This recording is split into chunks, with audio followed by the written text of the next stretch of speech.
पिंपळगाव बसवंत नगर परिषदेच्या कार्यालयात सोमवार दिनांक 23 मार्च रोजी शहीद दिन हुतात्मा दिन निमित्त भगतसिंग सुखदेव राजगुरू यांच्या बलिदानाचे स्मरण करून त्यांना अभिवादन करण्यात आले। तसेच पिंपळगावचे प्रथम सरपंच स्वर्गीय नामदेवराव बनकर यांना देखील त्यांच्या पुण्यतिथीनिमित्त आदरांजली वाहण्यात आली।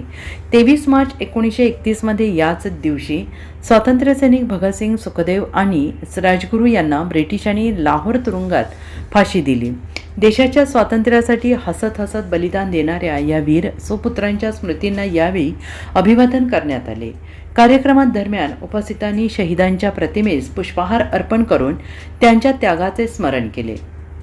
त्याचबरोबर पिंपळगाव बसवंतचे प्रथम माजी सरपंच नामदेवराव बनकर यांच्या पुण्यतिथीनिमित्त त्यांनाही आदरांजली वाहण्यात आली।